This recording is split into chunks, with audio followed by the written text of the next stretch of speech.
small business, y'all are going to find out that it can really mean anybody. We can mean small businesses with 500 or less employees, or it can be a sole proprietorship with no employees. Hi, you guys. My name is Crystal.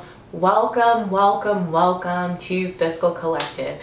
Fiscal Collective is your one-stop shop for all things personal finance, all things wealth related, wealth building, passive income. But what is most relevant, what is most timely in these current times is, hey, what is going to be the impact of this ongoing pandemic, or the thing floating around that we're all scared to get that's named after one of my favorite beers? We're going to be wondering, hey, how is this going to affect my pocket? So that's what I'm here to do for you guys. I'm here to break down everything that's going on as it relates to the economy, what benefits you may or may not be eligible for, into just like really bite-sized and digestible chunks. So with that being said, let me give y'all an overview of the series. On the 27th of March, which is just a few days ago, so on the 27th of March, Congress passed the pandemic-related stimulus bill. So I'm avoiding to say the word because sometimes, you know, like social media platforms will not promote your video if you say that word. So anyway, keep that in mind. So Congress passed a stimulus bill. They passed a $2 trillion stimulus bill in order to mitigate the effects to the economy. So out of that $2 trillion, they kind of like broke it apart into different components. Some of it is going to go to industries that are straight to corporations, and industries that are devastated by the ongoing pandemic. So that's going to be things like your airline industry, your cruise ship industry, plane manufacturers, people, just huge corporations that are in the manufacturing space. Now, something tells me that those people are not going to YouTube and trying to Google what they need to do in order to help their small businesses. So that's where I come in. I'm taking the stimulus bill, and what I'm going to be doing throughout the next coming days is really communicating with you guys actionable information that you can do in order to mitigate the impact of the pandemic in your lives, just like these big corporations are able to do. So my next video, I'm going to cover unemployment and how that relates to 1099 workers, y'all. So if you're an Uber driver, if you're a nanny, and that just relates to people that have lost their job or they have reduced wages as a portion of this. So if you're working somewhere and they have cut your hours, if you're working somewhere and you are essentially furloughed, whatever the economic stimulus, even if your state has different requirements, the economic stimulus allows for you to get unemployed. But back to the matter at hand. This video is directly for small business owners, and by small business, y'all are going to find out that it can really mean anybody. We can mean small businesses with 500 or less employees, or it can be a sole proprietorship with no employees, as long as you are essentially in business. It's a real business. So we're going to talk about that. And then if you like what I'm doing so far, if you would like to support it, go ahead and stick around, hit subscribe. That way you will be up to date on all the coverage. Let us talk about what we are actually here to talk about, which is the economic injury disaster loan program, as well as the loan advance component of that, which I think is probably why you are here. So as a part of the overall $2 trillion stimulus, 350 billion of that is going to be given directly to small businesses. And so you may be wondering, how is the government going to give that? Is that a loan? What are going to be the terms, and how can I get some of that? So the loans actually start at $10,000. The $10,000 that you can get does not have to be repaid. To this point, you know that there's an economic stimulus package, and then you also know that a portion of that money is set aside or appropriated for big businesses and industries that are devastated.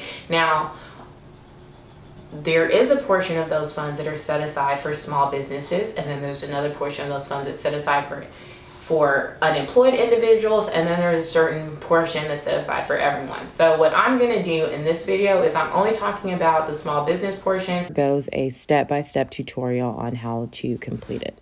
What you do is go to Google or go to sba.gov However, if you're anything like me, you don't remember any websites, you just go to Google and then you type in Small Business Administration. Once at SBA.gov, I actually think it's a really good idea to browse the page really quickly. A lot of people have heard about the SBA and they think of it as an entity that provides small businesses with loans, but they also provide so many useful services about building business plans, how to launch your business, managing your business, as well as growth, and just a plethora of other resources. However, let's get to the reason why you guys are here. So we're going to scroll back to the very top of the page, and you guys see that bright yellow banner that says the virus that shall not be named, relief options, and additional resources. Click here. Hey you guys, so the very first page of the economic injury disaster loan application goes over the streamlined process requirements as well as the eligible entity verification, and then there are a couple of just warranties or whatnot that we have to attest to at the bottom. But really quickly, at a high level, it tells you that the SBA is collecting this information to make loans in accordance with the Economic Injury Disaster Loan Program to qualified entities that are impacted by the beer virus. The information will be used to determine whether you are eligible for an economic injury loan. If you do not submit all of the information requested, your loan cannot be processed. Full disclosure, when I filled this loan out, there was no any additional information. I didn't need to align my documentation in order to update anything. So just kind of know that, and don't be intimidated by you guys. If you need the funds for your small business, they are here for you. So furthermore, the application understands that you are self-certifying and you are eligible. So with that being said, there are penalties of perjury for verification purposes, and those would be the consequences. So long and short, be honest, you guys. The estimated time, which I really wanted to point out, the estimated time for completion is 2 hours and 10 minutes. However, I don't know anyone that this has taken more than 30 minutes, and I really think that that's pushing. I think for most of us, this is only going to take 15 minutes, assuming that you are obviously, and I would think you're well aware of certain information about your business. So the time is just spent putting together the form. It's not spent like hunting down documents and trying to push them all together. Okay, so what I really wanted to emphasize in this section about the eligible entity verification, is that there's several different kinds of businesses that are eligible for these funds, but I think most people are going to fall within the top two categories. So you're either a business with less than 500 employees, or you're an individual who operates under a sole proprietorship. If you're an individual, you may or may not have employees. So it says with or without employees, or you are an independent contractor. So an individual who has a sole proprietorship or is an independent contractor is eligible for these funds as well. Then it also applies to co-ops, employee stock ownership plans, tribal small business concerns, businesses within the agricultural industry, certain businesses within the agriculture industry, certain businesses with more than 500 employees, as well as certain private not-for-profit organizations. So you guys, in order to be eligible, you have to click all of these boxes. So with that being said, you can't be engaged in any illegal activity. No majority shareholders can be more than 60 days delinquent on their child support. You cannot be an agricultural enterprise other than those specified. You cannot be a sex worker nor derive your revenues from sexual activities. You cannot derive more than 1/3 of your annual gross revenue from legal gambling activities. You are not a lobbyist. You are not a government entity, nor can you be a member of Congress. So on the business information page, we are essentially providing our business information. I know that's pretty self-explanatory. So your legal name, trade name, an EIN for most businesses. However, if you are a sole proprietorship, then just your social security number.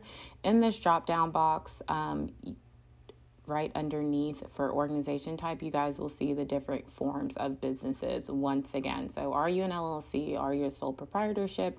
Are you an S Corp? Go ahead and answer. Important, what really stuck out to me. So your gross revenues for the 12 months starting January 31st, 2019 until January 31st, 2020, gross revenue. So that should be all of your money coming in, gross amount. Do not include your expenses. Then for your cost of goods sold, those are just the expenses that are the revenue generating expenses that are directly attributed to how you make money. Perfect example, let's say you sold notebooks. Your cost of goods sold would include the cost of the paper for your notebooks, as well as maybe the labor when you're assembling the notebooks and any overhead. So let's say you are you have to run a machine to do something. So the incremental cost of that's directly related to revenue production, that's what you're going to have there. For your rental properties, lost rents due to the disaster. So if you have any tenants, for example, that are not going to be able to pay this month's rent, go ahead and put that in your lost rents column. Then there are a couple other more targeted questions for not-for-profits as well as faith-based entities. That's a mouthful. So go ahead, you guys, and include that in there. Have you received any compensation as a result? So have you received any insurance proceeds or something like that? If you have, put that, describe that as well. And then, just the normal homekeeping stuff, your address, city, state of operation, zip code, and all that kind of fun stuff. So date, business established, and then current ownership since. That's the date your business was established, your current ownership since that day as well. For most people, myself included, it's the exact same day. Your business activity, they kind of list out different industries, and then your more detailed business activity is just some sub-detail to provide as well. Then for your number of employees, remember it can be 0 or greater than 0. So the next page is to determine who owns the business. Is your business owned by another business? If so, hit yes. If not, just go ahead and fill out the individual owner/agent. So these are going to be actual people. In addition to the name, it's going to ask for titles and ownership percentages, so in social security numbers, as well as place of birth and whether you are a U.S. citizen or not. And furthermore, just complete address information. There is room to add any additional owners if you have any. So maybe if you own your business with someone else or something like that. If not, hit next. Okay, and then this is a final page. So pretty much it wants to know, have you committed any crimes, all in all? So these questions relate to your criminal history. And then it also asks, hey, has someone assisted you in completing this application? Whether you paid a service for this or not, you have to enter that person's information. So just kind of keep that in mind. And then if someone helped you with this, it says, okay, like how much did they charge? And then do you give this person permission for the SBA to discuss anything with them? And then I think this is like the most important part right here. Would you like to be considered for an advance of up to $10,000? Check the box if you say yes. It asks for your banking information, so your bank name, account number, and routing number. And then go ahead and, if I were you guys, not if I were you guys, I definitely did. I read all of these, just this kind of fun stuff at the bottom of any form that we usually fill. So it's about like your records. It lets you know that they may need, if your loan is approved, additional information may be required prior to closing. And so on and so forth. So yeah, just read it for yourself. And then if you agree, just click the box at the bottom that says, I hereby certify under penalty of perjury under the laws of the United States that the above is true and correct. And then hit the next button. So once you're done hitting that button, then what's going to happen is you will get like a summary page of everything that you provided in the form. You get that summary page, hit yes, you agree or you approve, and then you should get your confirmation number, and that is it. If you think this is really helpful, please comment down below, leave me some feedback. This is my very first video, so I definitely would like to get some feedback to you guys. Like, comment, and subscribe, and I hope to use your feedback to grow a personal finance YouTube channel where everyone feels like their voices are heard. Thank you. Bye.